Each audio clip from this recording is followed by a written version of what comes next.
Okay, great. Thank you. We hope to have a great fireside chat with Dr. Seema Rao.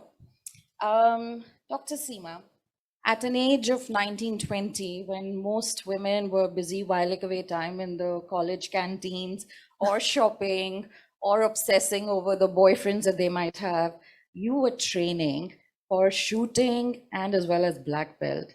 Please tell us, how were you doing that at such a young age? Okay, to just go back into my childhood, first and foremost, let me just wish all of you a very happy Women's Day.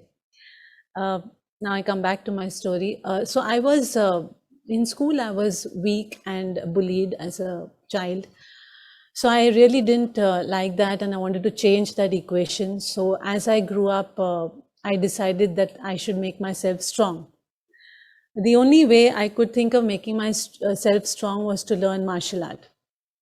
In college, as in medical college, I met my future husband. So we were both studying medicine, and Cupid was at work. So we fell in love, and he was pursuing martial art as a hobby. So that's when I realized that probably I should also be doing this so that I get strong and powerful and learn to take care of myself. And I started learning from him, and we decided to get married early, so and settle down and start our life. So we got married, and I had spent about 2 years, 2 or 3 years in the arts, when there was this incident that happened on Chowpatty. We used to go every day in the morning to Chowpatty, and we used to do our morning training, and after that proceed to college. So it was one of those days when we went and we were finishing with our training, when there were these three rack pickers who were passing by. And they passed some really lewd remarks about me, and said some very demeaning things to me. So we just let it go because we were training and we didn't want to put a stop to our training. As soon as we finished our training, we were walking towards that direction. We saw them standing there, these three rack pickers, and my husband said, "Okay, so that's your fight." Now I was obviously very scared because there were three of them, and I didn't know what would happen. So as I started moving in that direction, I quickly moved fast because I said, "Let me just get over with this and get back home." So like as I was walking, these three guys, one of them came and stood in front of me. So I was looking down, so I shifted left. He came and stood in front of me again. I shifted right. He came and stood in front of me. So there was no way out for me. So I slowly looked up and I looked at his face. What I saw on his face was something I did not like. I saw underestimation on his face, and I saw the expression that you're just a woman. What can you do? I don't know what came over me, and I just lifted my hand and I slapped him hard across the face. He got enraged and he came straight at me, trying to headbutt me. So, they hit their head on your nose. So as he came charging towards me, I moved back and I lifted my knee, and he got a hard shot on his head. So he kind of got concussed. Meanwhile, his friend took out a knife and just opened it and slashed it across my body. The knife cut my t-shirt, but not my skin. I caught hold of him and I, punched him. I threw him on the ground. In some time, there were a lot of people who gathered there, and then I just moved out of that place. But I think that was the first time I realized what it was to change from weakness to strength, and what it was to now feel like someone who is in control of her life and not just about being controlled by circumstance or life. So that was a turning point in my life when I realized that there are some times when you need to take charge of your life and you need to change what you're destined to be. Amazing. And I'm guessing this was before the pre-viral sensation days. Otherwise, had this happened in the recent scenario, we would have had this on camera and this would have been a viral sensation, a woman kicking ass with three rag pickers. Awesome. So coming to your combat training, and that to a close combat training with commandos nonetheless, right? They epitomize and embody everything that you stand for, with extreme physical fitness, rigor, discipline, bringing the enemy down to its knees, fighting terrorism. it's very unconventional and unique as a career choice or as a profession. How is it that you came about the commando training? Could you tell us? Yeah. Basically, my subject is close quarter battle. So, close quarter battle is when you fight the enemy at close quarters, which means about 30 yards or extendable to 100. So, our current counter-terrorism scenario is a lot to do with close quarter battle. So, close quarter battle includes many subjects. One is armed and unarmed combat. The second one is being able to shoot. The third one is team on team tactics. And the fourth is close quarter battle simulation exercises. So there are many components to close quarter battle. Now, I was good in my unarmed combat and I had got a black belt and things like that. But apart from that, as a kid, I read a lot of stories on, a lot of the commando comics that were there. And I was always very thrilled about the life of commandos. G.I. Joe. Yeah. But it was like a very fascinating kind of vocation to have, a profession to have. So anyways, as I grew up, all that just got forgotten because you get so involved with your studies and, routine stuff. But my combat skills were still on. And there was this chance meeting I had with a very senior official who happened to see my skills, and he was very impressed. So he said, why don't you please come and give a demonstration to my force? So I went and I gave a demonstration. After that, he was impressed even further. He said, why don't you train my force? So I said, okay. So I started training his force, and then, things just happened. And from one force to the other, and I was invited by service chiefs, and 25 years just passed. I honed up my skills. I wanted to know, as a commando is very comfortable in sea, under the sea, on land as well as in the air. So I did various courses on survival, sailing, parasailing, scuba diving, because as well as the jumps, etc., and mountaineering and things like that. Because I wanted to understand the scenario in which a commando, that's his terrain. So that is what would make me understand the job better. And of course, I had my skills and credentials. So coupled with both these things, I was able to do a good job. Good job is an underestimate. I'm curious to know, as a woman, did you ever face bias while you were training the commandos? Okay. And how did you overcome that?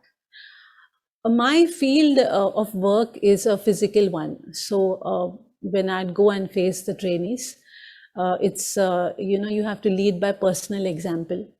So if I had to shoot, if I had to take them on the firing range and make them shoot a different way of shooting, I had to pick up the weapon myself and show my shooting skills. If it was unarmed combat, I would box with them, wrestle with them. So anything that I had to do, I had to get on, show it by doing it myself. Any kind of task that I had to do. And I think once I would do that, there would be respect that would be there in their minds. And they knew that I was there, capable of teaching them. And they knew I was the boss. Yeah, the she boss. You also have gone through some very tough episodes with injuries, with your vertebrae being fractured, with head trauma. In fact, it left you with amnesia, I believe, and bedridden for almost 6 months. How did you overcome such a traumatic phase? And did you ever think about, this is it, there's no more, I'm quitting? Yeah, so there was, I was training a force where I decided to do a monkey rope across 2 buildings, and this was at a height of about 40 feet.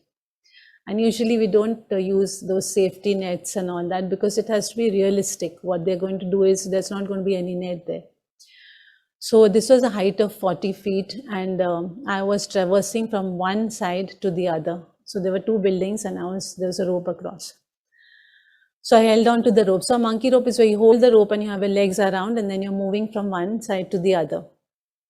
So as I moved, for some reason, the rope snapped and it came straight down. Now I knew that if I would have just left my hands, because it happens is you suddenly get a jerk. I knew if I would leave my hands, I would go straight down 40 feet and that would be the end of me. So I held on to the rope tightly. And as I came down, my back hit the wall of the building. And I heard a crack in my back and my vertebrae had broken. But I still held on tightly. And very soon there were people, they came and I was moved to the hospital. I took quite some months to recover from that. The second episode was when I heard about, I was at a force training them in unarmed combat, and it was a grappling session that was happening. The session was just about to end when one soldier came and told me that my father had expired. So I was still in session, so I couldn't obviously show my emotions. So I said, okay, and I continued. And I was grappling with one guy, then taking him, lifting him, dropping him down on his back. And I was about to end the session, and then suddenly one of the trainees said that, ma'am, I want to grapple with you. I sensed a certain challenge in his voice.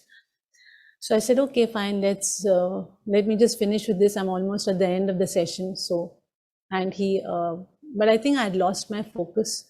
So after a while, he lifted me up and threw me on the ground hard. I landed on my head. I was knocked out, cold.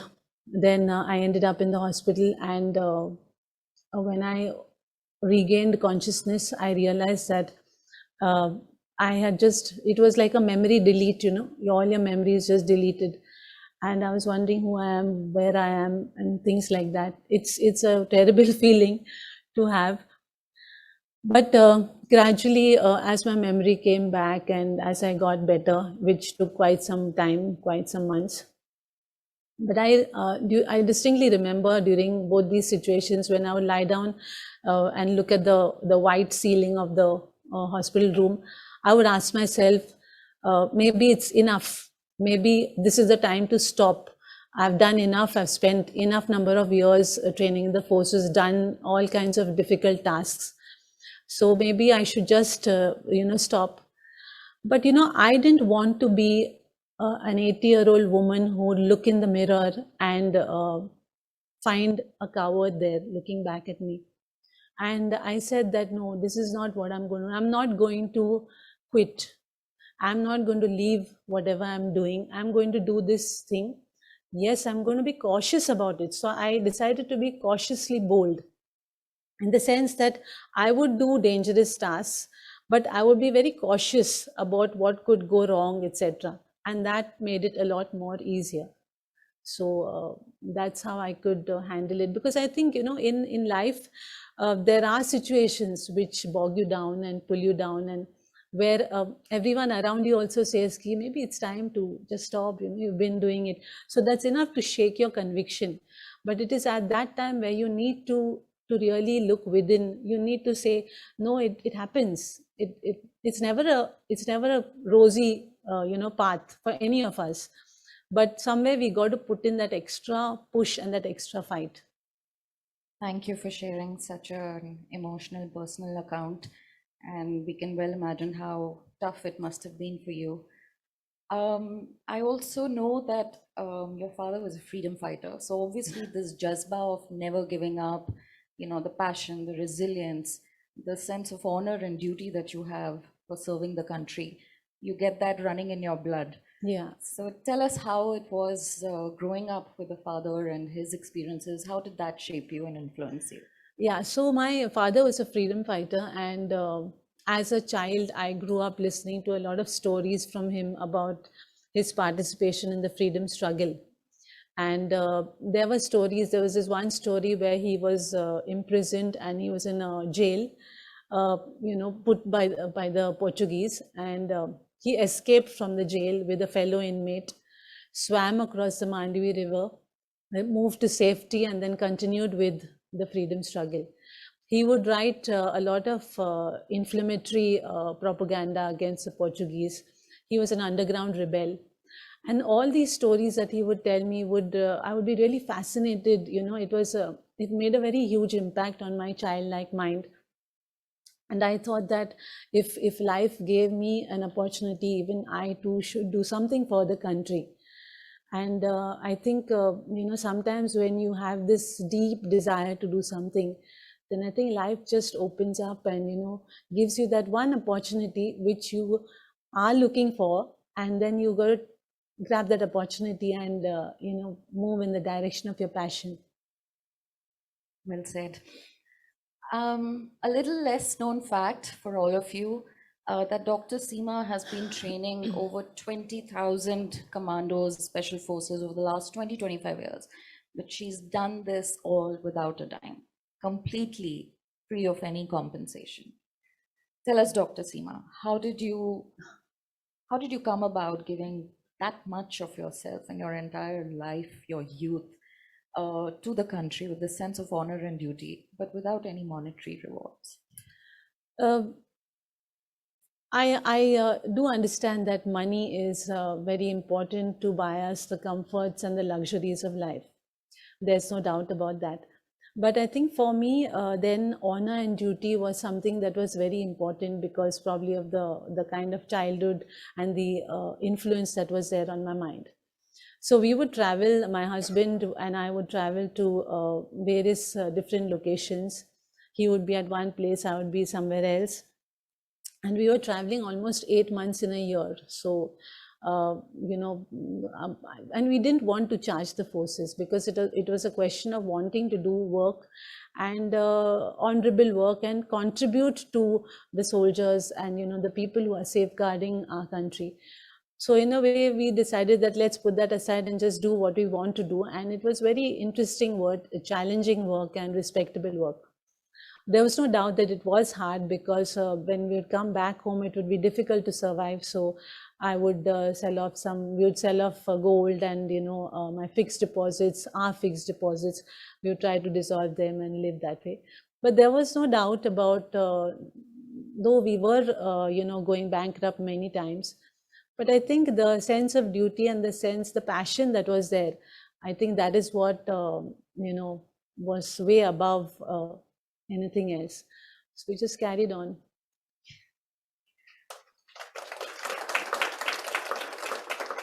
How many of us can actually say or do this, right, with a sense of honor and duty for the country? I know that she came close to even selling her Mangal Sutra and became bankrupt. And for a woman to part with something, it just tells us about the spirit of patriotism that is so hard. I like to say one thing that for me, for any one of us actually, a Mangal Sutra is a symbol of marriage, in the sense partnership with somebody who's going to lead his life with you. So for me, the Mangal Sutra was there very much with its significance, but I was working with my husband. We had the same dreams, we had the same passions. We were walking together hand in hand, suffering together, smiling together, everything was together. So the Mangal Sutra what we were doing was what a Mangal Sutra makes you do. So that's why he had an eye injury once. So I decided that, okay, it's time for the Mangal Sutra to go because he has to undergo the surgery. So, amazing. So tell us, when you thank you. When you were receiving the Nari Shakti Award for the highest civilian woman honor from none other than the President of India, yes. What was that feeling like? What was that emotion? I trained the forces quietly, doing my job, coming back, not really looking for any fame, any awards or anything of that kind. So while this was happening, one day I was pleasantly surprised when I got a call from the president's office, and they said that you have to come to Rashtrapati Bhavan and you have to take your award, and you have been nominated, for the award. And I took some time to believe the news, and I was like, okay, this is actually happening. Okay, fine. As it sunk in, I obviously was very happy, and I felt it was very nice to be that my work was acknowledged by the highest office in the country. And I went and I took the award from the president. It was a proud moment for me, no doubt, and one of the moments, best moments of my life.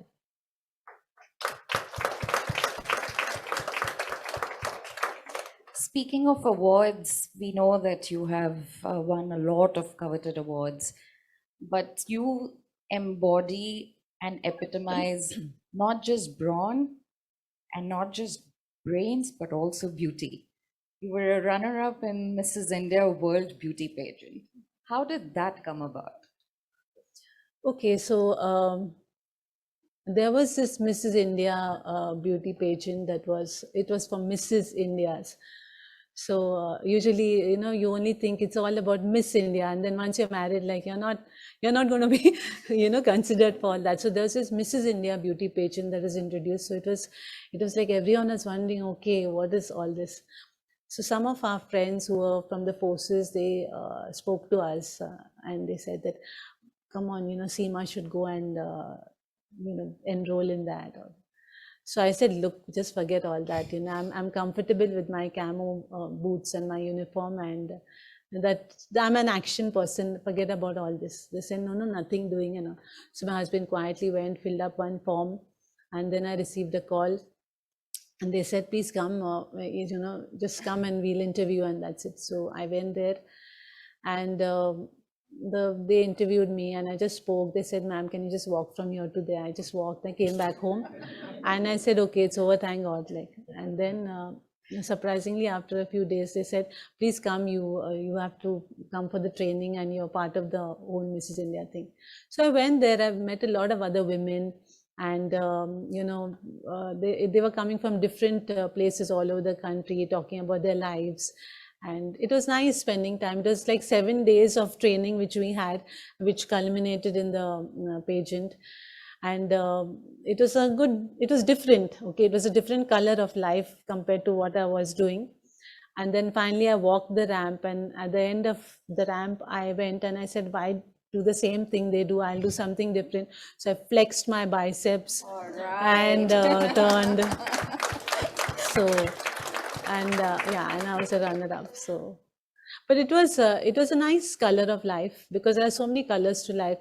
But it didn't in any way take me away from what my core work was, that this is what I have to do, and that's nice. But Yeah, it just shows the multifacets of your personality. And now we know that brawn, physical prowess is, next level, but there's beauty as well, at that too, at a world pageant level. But she has also authored multiple books, including the first encyclopedia on close combat. And I think that sits proudly in the shelves of FBI, Interpol. SWOT libraries. Yes. So tell us, how did you author these books, and what was that experience? So, training the forces, we had some out of the box ideas on training, which we're obviously sharing with the forces. So, we decided to write a book on this. And again, for this, we did not take any sponsorships, donations, or grants for the book.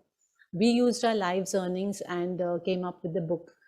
And we gave it to the Defense Ministry and the Home Ministry. It was gifted to them so that the book could go to every academy and be in the libraries of, so that people could use it. And apart from that, I also sent the book to the FBI and the Interpol and the SWOT libraries all over the world. The book was received very well, and I received letters of appreciation from the chiefs of all these organizations, saying it is a very good book and it has found a proud place in their libraries. So it was one of the very few books, written, and that too written by an Indian. So that was good for me. And I'm sure they referred to it while filming 24 series. Dr. Seema, we know that your work depends a lot on your physical fitness and regime, given that it is close combat, on ground training, special forces. So do you believe with age, obviously, with the body is not as young and youthful, as energetic, can you share some experience from your diet, fitness regime? What is it that you do to defy age to stay at the top of your game? Okay. Yeah, the age has a way of seeping into your system and, making you realize that, okay, now you're not as good as you were. So it's constantly a fight, okay? And you need to keep fighting. Where it comes to my diet, I would say that I strictly follow a no oil diet. I'm very careful because oil just goes and messes up a perfect body. So I try to avoid oil as much as possible. I take a high protein diet. I have alkaline juice, which is a Laukika juice every day because it's extremely alkaline and it kind of it moves in your joints and it keeps you healthy. So that is one investment I make towards good health apart from the no oil and the high protein. Laukika juice, people, Yes. please take notes. Yes. And apart from that, I run twice a week, about 2.5 kilometers or 5 kilometers. And I weight train and I do my combat stuff. And I have an academy. So every Saturday, Sunday, I go there to the academy. I fight with men who are half my age, twice my weight, and I put them in a real bad mess.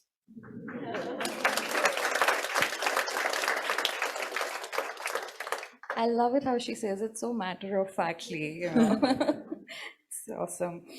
So, is there a message, especially on International Women's Day, that you'd like to leave for all the women in this room who are listening to you, for all our remote offices, but even to the women in general? Yeah, I'd like to say that a woman is Shakti, Saraswati, and Lakshmi. All of these embodied into you. Shakti is power. There is power, a latent power inside every woman. Saraswati, if you educate yourself, you will get economically independent. And lastly, Lakshmi, wealth, prosperity. So once you're able to educate yourself, empower yourself, make your own money, then I don't think you need anybody else in the world. Second, I would say that as a woman, you should keep upgrading your skills. That's what I have done. Don't stagnate at whatever level you are at, but keep upgrading your skills, do courses, etc. Thirdly, I'd say that take criticism in a healthy fashion. Because a lot of times when people criticize you, you are too biased. You feel like, okay, it's the end of the world and I'm no good. But it's just but it's just one quality probably which is being criticized. And I would say that you need to work, so objectively try to analyze whether really you need to correct that. And if you think you need to correct that objectively after an objective analysis, then work on that quality. Be obsessed with wanting to change that quality about yourself. Be a self critic. Okay, don't wait for other people to tell you what your mistake is. Look at yourself, make an assessment, probably a monthly or a yearly assessment of what your attributes are, positive and negative, and where you need to go. So your negative attributes, you need to work on them. You need to be obsessed with getting over with them. That obsession is very important if you want to succeed, if you want to win. So you have to eradicate all the negative qualities inside you and fill yourself constantly with positives. And it's only then that you're going to keep going ahead, keep going up, keep happy, all of that. Is there anything else? Yeah. No, I was just wondering whether, I mean, there are a lot of things, but I think these would be the main ones. No, I think you've spoken and tried to encapsulate, and I know it's a very large message for women. There's one more thing I'm going to say. Please. That is that a woman is basically yin. Yin is, the qualities that yin actually symbolify are softness, adaptability, understanding. All this is a woman. Whereas if we consider man, the yang aspect of a man is all about, dominance, drive, aggression. Now, if a woman also cultivates a little bit of yang in her personality, so I'm not saying change from yin to yang. I'm saying keep the softness in you. You're a woman. It's an attribute. So keep the softness, the adaptability, the understanding nature, but add a little bit of yang, which is drive, aggression, assertion, all of that in you. Now this is a winning combination. Whereas on the other side, a man has only yang. So he should also have a little bit of yin. Now the yin and yang, when they get together, it's a complete one circle. So in fact, at a work, in the work atmosphere, if a man and woman work together, it's a yang and yin combination. So both, let me say this, that women too have their own qualities, which a man does not have. So use those qualities. There are distinctly different qualities which women have, and add a little bit of the yang in you, and I think it's a wonderful combination. Extremely well captured. And in fact, you've answered my leading question to that was what was the message that you'd have for the men, and the role that they want to play, as protagonists of the women in their life. And while you've said for the yang energy to embody a bit of the yin energy, but is there something that you'd like to say to the men out there who still believe, and some of these biases on stereotypes are so conditioned, preconditioned, deep-rooted. Is there anything that you'd like to say towards that bias and stopping that bias? First and foremost, I like to just talk about my relating with my husband. I don't like to call him my husband. I like to call him my life partner. Okay, because marriage as an institution does have a little its negatives as well. So I won't go into that. But let me say that We'll the save relating. that for another session. Yeah. So when a man and woman relate as a man and wife, okay, they should be interested in helping each other to reach their maximum potential. So while you help your husband reach his dreams, you should also assert to your husband that he should help you to realize your dreams. So it's a win-win situation for both of you. Apart from that, I think I have met people, men, okay, who have been, let me talk about myself. I'm not a feminist in the sense anti-men. No, I believe that many people, many males are very balanced and understand the qualities in a woman. There may be few people who are not like that. But for those few people, probably I'll say that one needs to understand that a woman also has her own capabilities, and you need to give her a chance to show those capabilities. If you do that, it's going to be a winning combination again, because like I said, a man and woman working together, a man has his attributes, a woman has her attributes. Bring them together and success is a sure shot thing. Great. Thank you so much, Dr. Seema Rao. I'm sure the audience here has questions for you. Would anybody like to? I'm opening the floor to questions.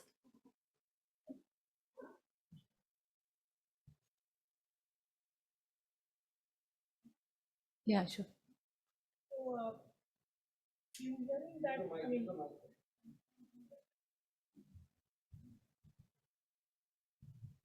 very simple question, doctor, is being a doctor and now you are in a very different profession. How was the decision to shift? Have you really, I'm sure you're not practicing anymore, you're practicing something else. Yeah, but you know what? The study of medicine is something that I did use in my combat training, because it's also about, maiming, crippling, killing the enemy.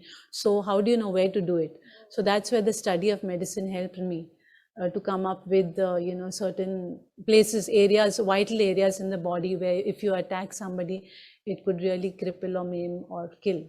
So apart from that, the study of medicine is also for self, because you know what's happening when you are having what trouble and how to deal with it. So, yeah. It was lethal combination. You used both. Yes. Okay, got it.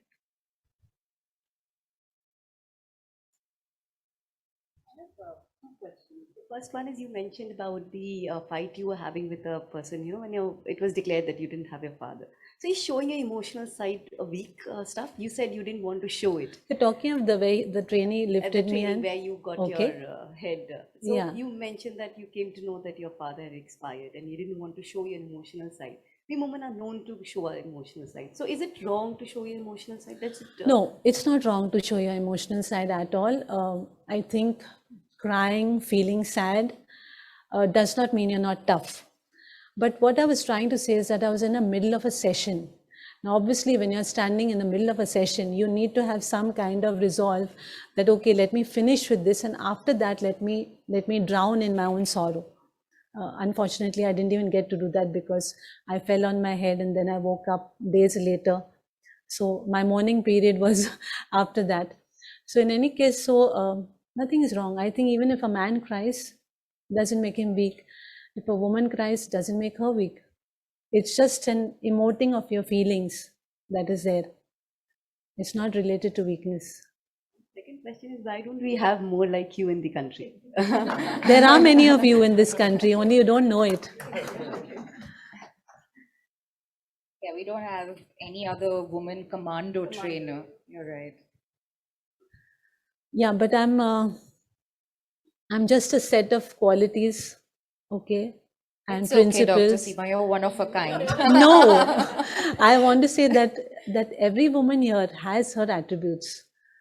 So it's just for you to realize what they are. It's just for you to not be afraid to do something new, because a lot of times fear is a very big thing that blocks our path. We're afraid to do something new because we think we'll fail. But I think that's something which should be changed. It's okay if you fail. So what? At least you tried. So, and many times when you try, you don't fail. You actually don't fail. Actually, I'm realizing that apart from all your other attributes and skills that you require, the greatest of the skill that you have is that of a trainer. Right. Since the time I have met you, you are just speaking so little and letting everything out from us, enabling us, facilitating it. When did you realize that you are a good trainer? Trainer of commandos, you're saying, right? Trainer in any case, I mean, this is for commanders that you picked up. You can train others. It's a big quality, because knowing it, doing it yourself is one thing. But getting it done from so many, and it's not 1, 2, not 100, it's thousands. Yeah, yeah. It happens. It's the magical touch. Naturally, Yeah. Yeah, it just happens. Yeah.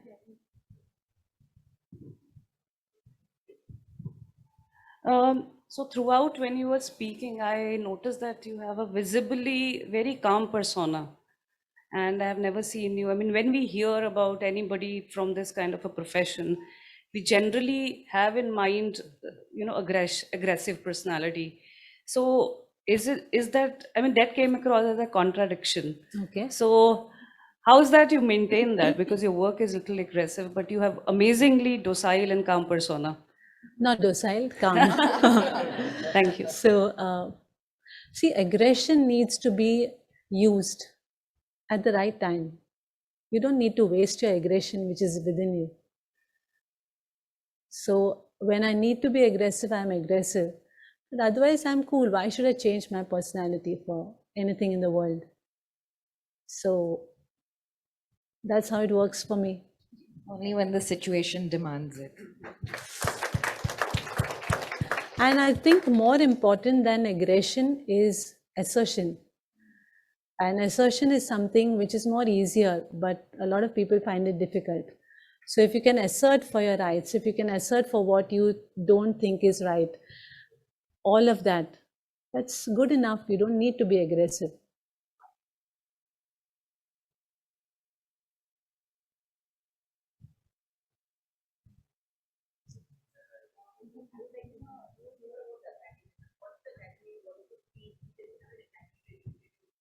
Yeah, my academy deals with the corporate men and women who come on the weekend because the rest of the days they are too tied up with their jobs. So it's a holistic, academy, in the sense that you're taught fitness, you're taught about the mind. There are certain combat programs, a lot of things. And it's on the weekends. It's in Andheri. I wanted to understand one thing. You mentioned that you were invited, your first training instance, you were invited by one of the chiefs to train his set of commandos. Prior to that, you were training, I believe, like you just said, corporates. How was it different? And your first experience actually training commandos, how were you perceived? As a woman, when you went to train commandos who have this perception saying they have already been trained by the toughest men on the job, Right. and then you had to go and actually give them a training or a demo. Hmm. How was that experience for the first time? And how is it different when you train corporates versus the commandos? I don't train, you mean train corporates at the academy? Yes. No, so let me talk about the commandos first. Like I said, that I lead by personal example. So that's how I'm not concerned with how they see me. I'm concerned with how I do my thing. A lot of times it is you're more aware of what people are thinking about you, but I think that should be really scrapped out. You just be bothered about how you're doing your stuff and do it to the best of your ability. And people see and people respect. Second is a certain degree of respecting your own self. So when you respect yourself, people respect you. So that's how I went about training the commandos. And like I said, I also had to hone up my skills, etc. Where it comes to training corporates, it's a different program. So it's done a lot of times by the people who are under me running my setup in my academy. So I'm the director of the academy.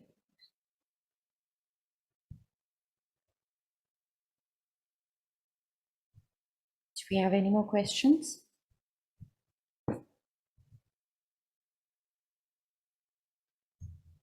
Okay. Before we let you go, and I know this is a complete surprise attack. Okay. I'm used to dealing with all kinds. We'll just have a quick. But first I'll rapid assess fire. whether it's an attack or not. It's a verbal attack with rapid fire. Okay. And I'm literally thinking on the fly.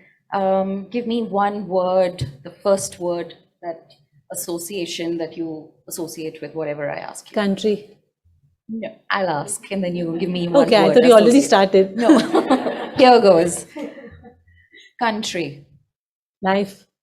life. I've given my life.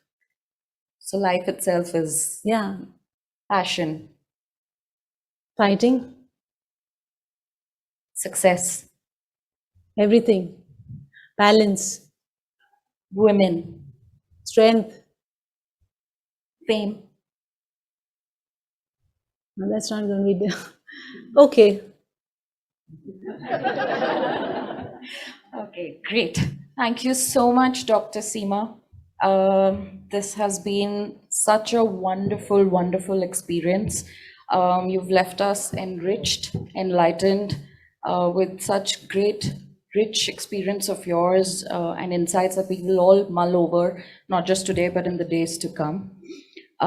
Thank you so much, especially on this day today, that you stand for everything that a woman would like to be and wants to be. So thank you so much for inspiring not just